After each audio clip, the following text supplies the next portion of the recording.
बिस्मिल्लाहिर्रहमानिर्रहीम। Branches of chemistry में हमने 4 ब्रांचेस ऑफ केमिस्ट्री पढ़े थे। आज हम फिफ्थ वन पढ़ेंगे जो कि है industrial chemistry. Industrial chemistry industrial chemistry तो ये केमिस्ट्री का कौन सा ब्रांच होता है? सबसे पहले हम इसको डिफाइन करते हैं। The branch of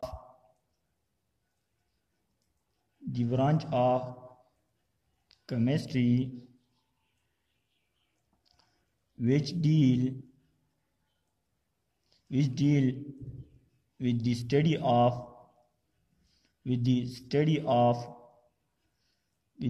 of preparation of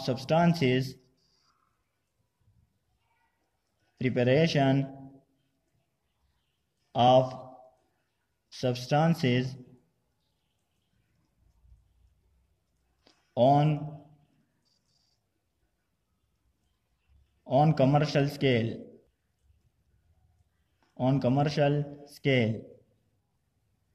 तो इसको हम कहते हैं इंडस्ट्रियल केमिस्ट्री। अब इंडस्ट्रियल केमिस्ट्री का मतलब क्या है? यानी केमिस्ट्री ऑफ इंडस्ट्री। इसमें हम सारा कुछ इंडस्ट्री का स्टडी करते हैं। तो केमिस्ट्री का वो ब्रांच जिसमें हम डिफरेंट सब्सटेंसेस पढ़ते हैं जो कि इंडस्ट्री में प्रिपेयर होते हैं और फिर हम इसको यूज़ करते हैं। फॉर एग्जांपल हमारे साथ एग्जांपल है अमोनिया क्या है? इसको हम किस पर्पस के लिए यूज करते हैं? इसको हम फॉर फर्टिलाइजेशन पर्पस के लिए यूज करते हैं। और इसका मकसद क्या होता है कि जो सारे के सारे पेस्टिसाइड होते हैं या इंसेक्टिसाइड होते हैं वे इसको किल कराते हैं। नेक्स्ट हमारे साथ है क्लोरीन का मकसद क्या होता है? क्लोरीन गैस, इसको हम डिसइंफेक्शन पर्पस के लिए यूज करते हैं। क्लोरीन गैस का मकसद क्या होता है? इसका मकसद ये होता है कि जो सारे माइक्रोब्स पानी में पैदा हो जाते हैं इसको किल करने के लिए, इसको ख़त्म करने के लिए क्लोरीन गैस को हम पास कराते हैं तो वो माइक्रोब ख़त्म हो जाते हैं। माइक्रोब्स को किल करने के लिए क्लोरीन गैस को हम यूज करते हैं। दूसरा इंडस्ट्रियल केमिस्ट्री में हम क्या करते हैं कि जो सीमेंट इंडस्ट्री होती है, सीमेंट इंडस्ट्री, इस तरह ग्लास इंडस्ट्री, पेट्रोकेमिकल इंडस्ट्री या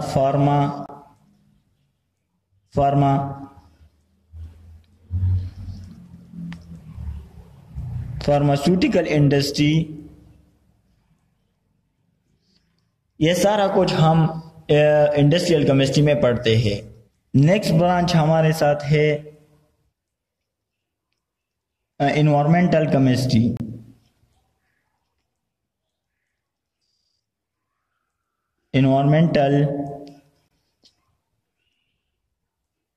केमिस्ट्री।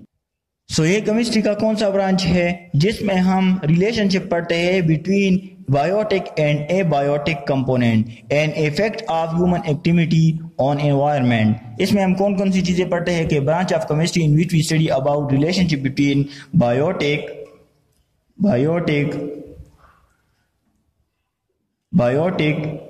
एंड एबायोटिक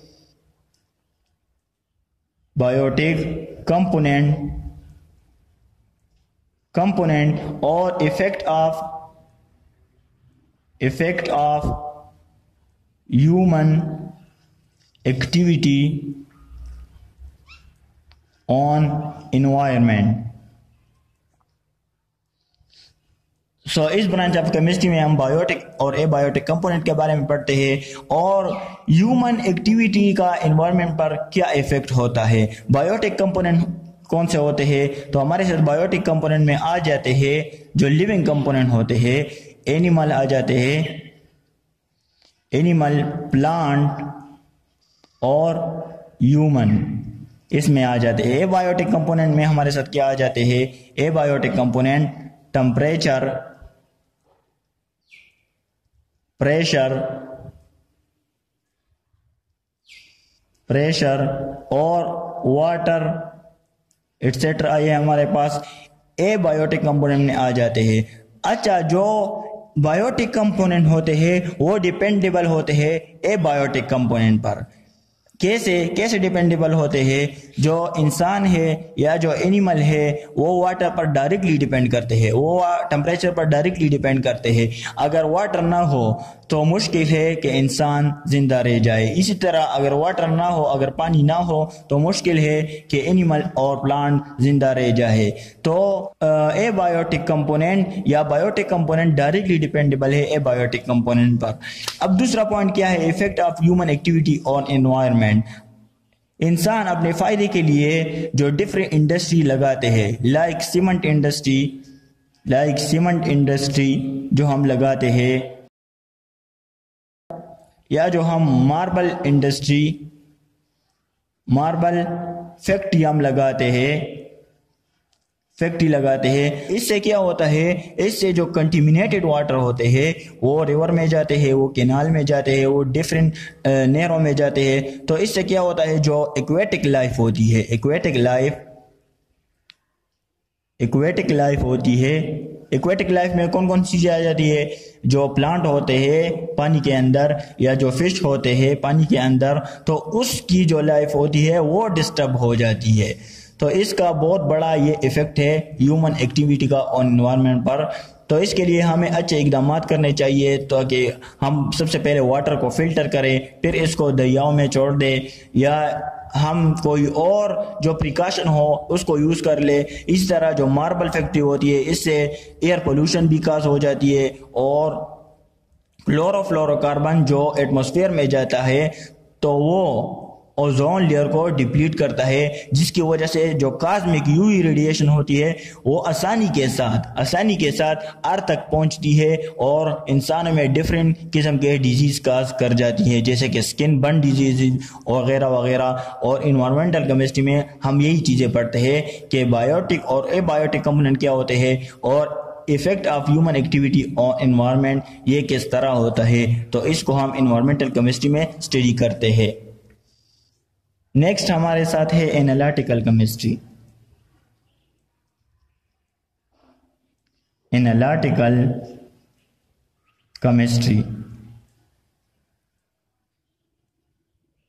सो ये केमिस्ट्री का वो ब्रांच है, the branch of chemistry in which we study about quantitative and qualitative measurement is called analytical chemistry. कौन कौन सी चीजें हम इसमें स्टडी करते हैं? क्वांटिटेटिव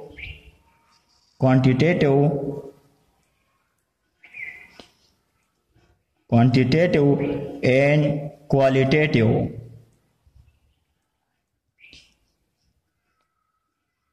सो एनालिटिकल केमिस्ट्री में हम क्वांटिटेटिव एनालिसिस करते हैं और क्वालिटेटिव एनालिसिस करते हैं।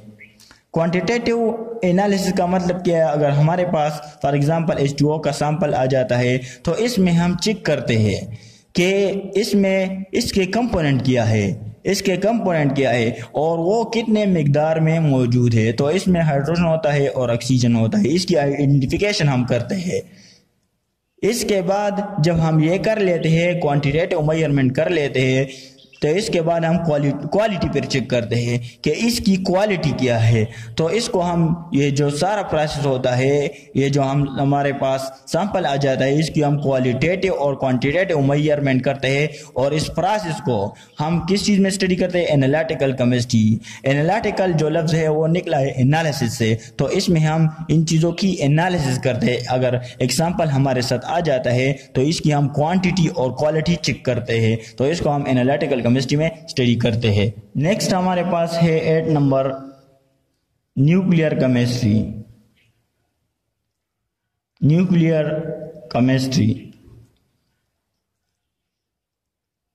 सो ये केमिस्ट्री का वो ब्रांच है, the branch of chemistry which deal with the study of nucleus and radioactivity and nuclear processes. This branch of chemistry is known as nuclear chemistry. इस ब्रांच ऑफ केमिस्ट्री में हम क्या क्या चीजें स्टडी करते हैं कि जो study of nucleus, study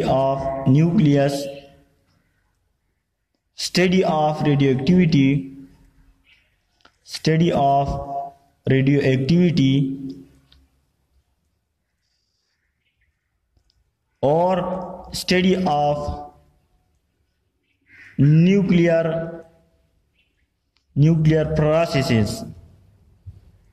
processes. तो इसको हम स्टडी करते हैं न्यूक्लियर केमिस्ट्री में।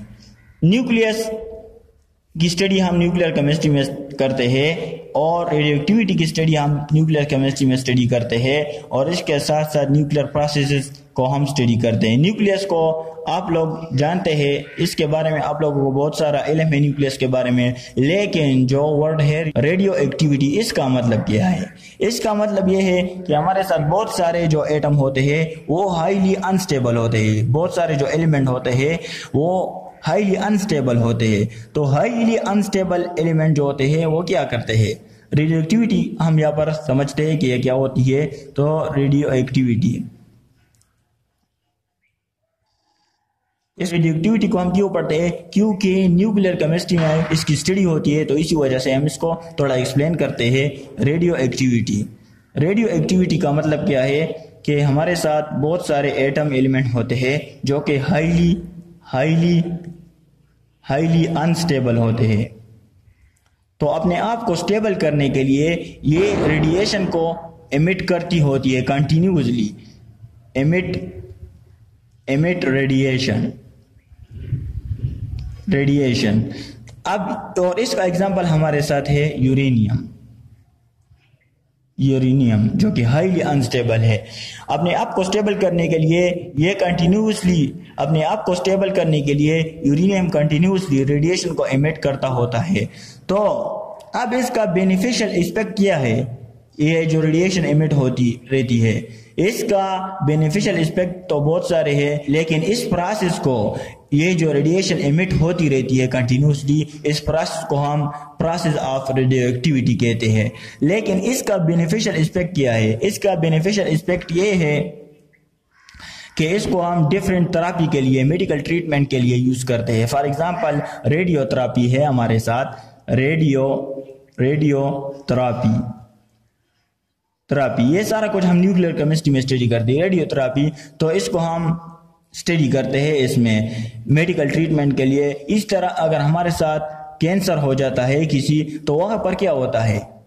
कैंसर अगर हमारे साथ हो जाता है तो अनकंट्रोल सेल डिवीजन स्टार्ट हो जाती है।